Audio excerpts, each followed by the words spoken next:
Bravely did the people resist, until at last the dragon lay slain.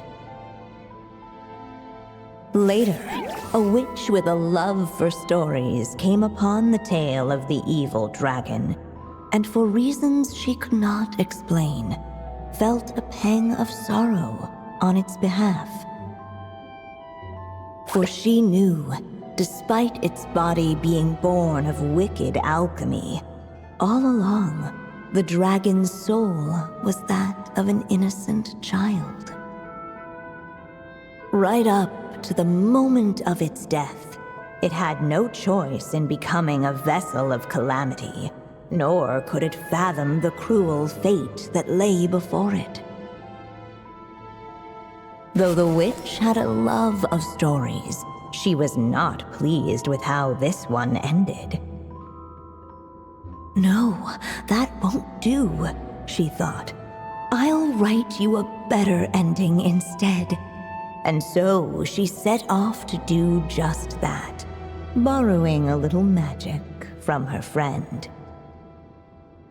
With it, she wove a dragon's egg, resolving to rear a dragon child of her own.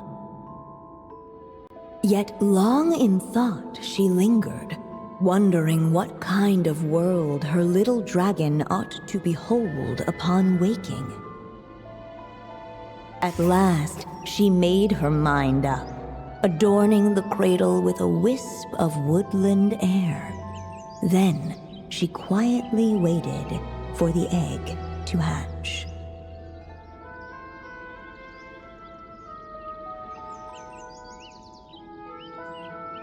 Waiting Witch did not feel lonely, for she had 3 visitors by her side. Together, they beheld the hatchling's first breath of life. Holding her dragon child close, the witch promised him a life unlike that of the evil dragon. And so, nestled in his mother's warm embrace, did the little dragon's story begin.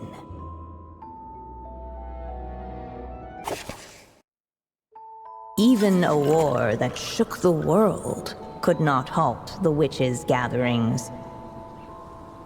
Yet even so, with the passing of time, 3 of their teacups no longer came to be set. The witches did not linger long in sorrow, for the story witch had brought glad tidings of her own. Born was her dragon child, safe and sound. Her fellow witches offered up their blessings, eagerly debating how to celebrate the child's birth. In the end, they settled on the sweetest candy they could find. After all, what could be sweeter than the arrival of new life? And so, the witches' gathering turned into a birthday celebration. In the midst of the dragon child's birthday celebration, the seer witch proclaimed her prophecy. The child had been given the evil dragon's name, and with it, the burden of its fate. But hearing this, the story witch vowed to rewrite it all, for such was her love and resolve. And so the other witches offered their gifts in turn, marvels as rare as any in the cosmos. Together, they sought to test one of the fundamental laws of this world, in part to support a mother's love, and in part to sate their own curiosity. Oh, and I almost forgot. Our new guests came bearing blessings of their own. Who knows? Perhaps this extra bit of courage might be all the little dragon needs to change his fate. The little dragon grew with each passing day, and the Story Witch, who loved him dearly, built him a big, beautiful castle. Yet in the end, she herself succumbed to time's merciless march, setting forth on a journey to a place beyond even the stars. All of a sudden, the little dragon found himself alone. He tried leaving the castle to make some new friends. But already he had grown the claws and scales of an evil dragon, just as the prophecy had foretold. Afraid he might hurt someone, the gentle little dragon hid within the castle his mother had built and came forth no more. Fortunately, a brave band of adventurers heard tell of the little dragon's story. Determined to lift his curse, they fought their way through countless trials. To help him, they offered up their blessings and made a wish to the goddess of fate. At last, their wish was granted. Shaking off his scales, the little dragon stepped out of the tower's gloom. But his time in the world beyond the castle would soon teach him this gift would bring blessings and trials of its own.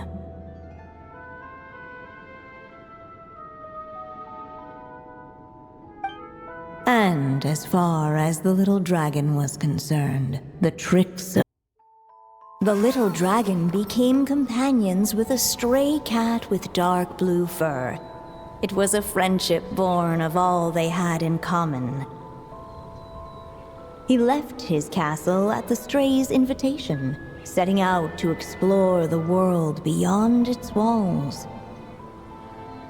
There, he grew fond of the outside world, eager to make friends and share the story of his life. Taken by the dragon's story, the stray tried to write it down. But he soon realized that no matter how he tried, it would always warp into the evil dragon's tale.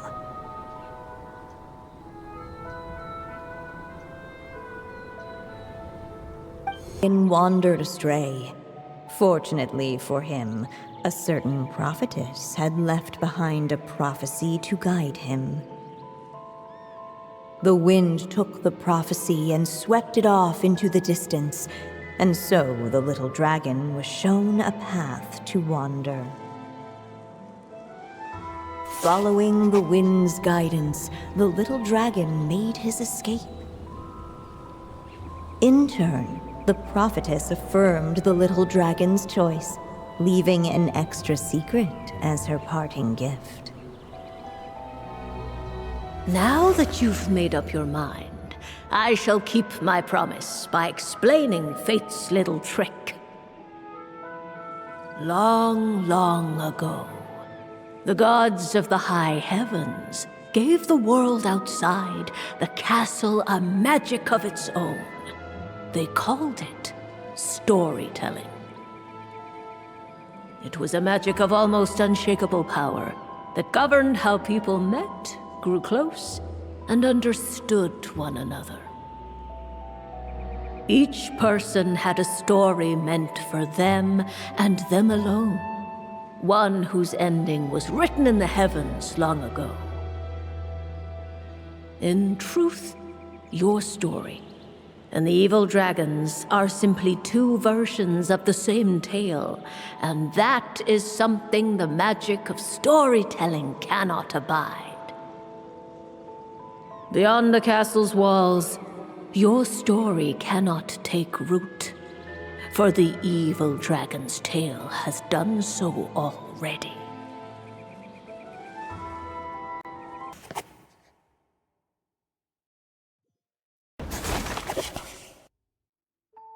Guided by the breeze, the little dragon arrived at an alchemist's workshop. There he was greeted by a clay figure, a child molded by the sage witch's hands. Though gentle in appearance, he had inherited his mother's cold, sharp wisdom. And he was determined to avert the calamity the evil dragon would bring, and so was his helper, none other than the little dragon himself.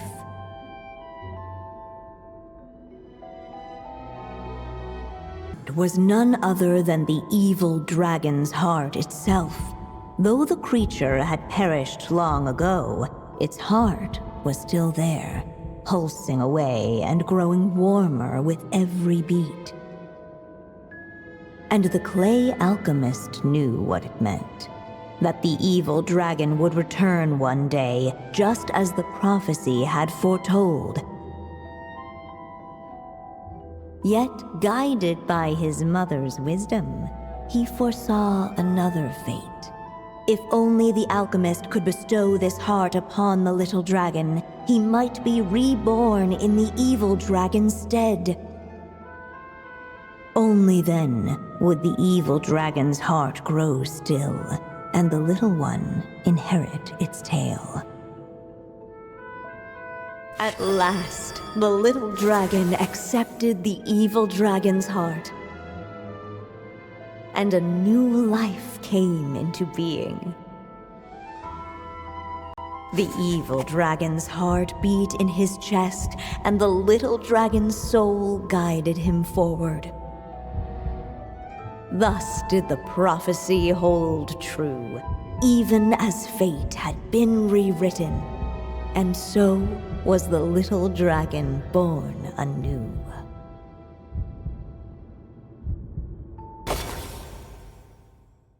Suddenly, and without warning, the powers of darkness struck. The question was, could the little dragon prevail?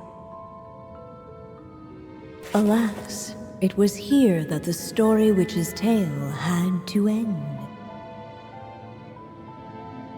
But Durin's tale, on the other hand, had only just begun.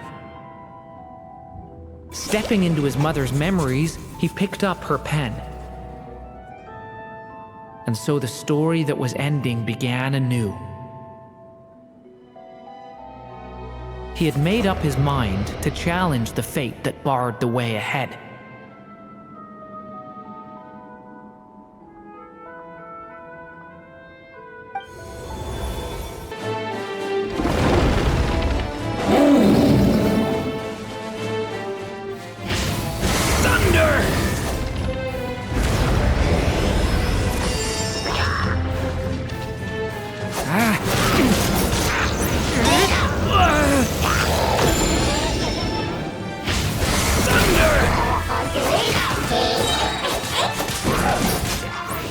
The abyss is burning shadow!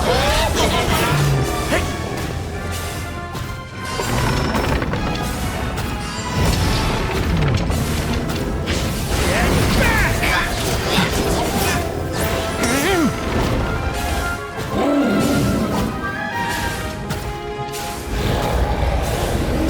No dodging this one. Here, I'll help lift you up.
shall endure.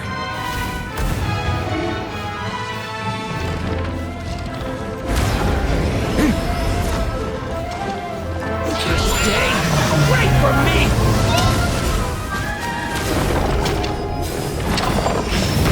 Devouring claw!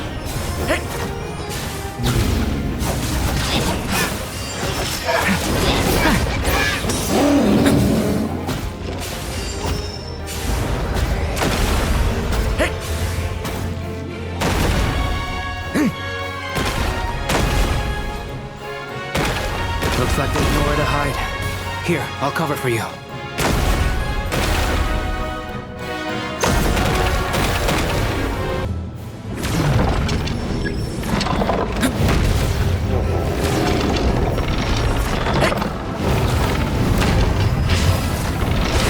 This time, the light prevails.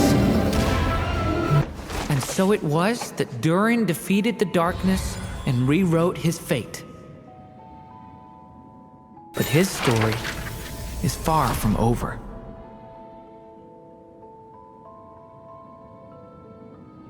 These may be the last words I get to leave you. I've always thought of the characters in my stories as my children, loving each one of them, just like a mother would. But you are the most extraordinary of them all. You alone can defy the fate of this world and write the perfect ending to my story. You alone shall leave these pages for a future I will not see. Still I say to you, fly, my sweet child. Just like a forest breeze yearns for the open sky, head into the unknown and seek an adventure to call your own. If you meet a dragon bright as 1,000 jewels, dance through the air together. You are not alone, for this world has accepted your place in it. Do not lose heart. You still have many wishes left to fulfill.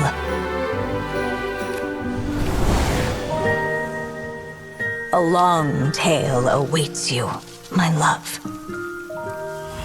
Let songs and flowers be the ink that fills its pages. Take my pen and use it to continue your story.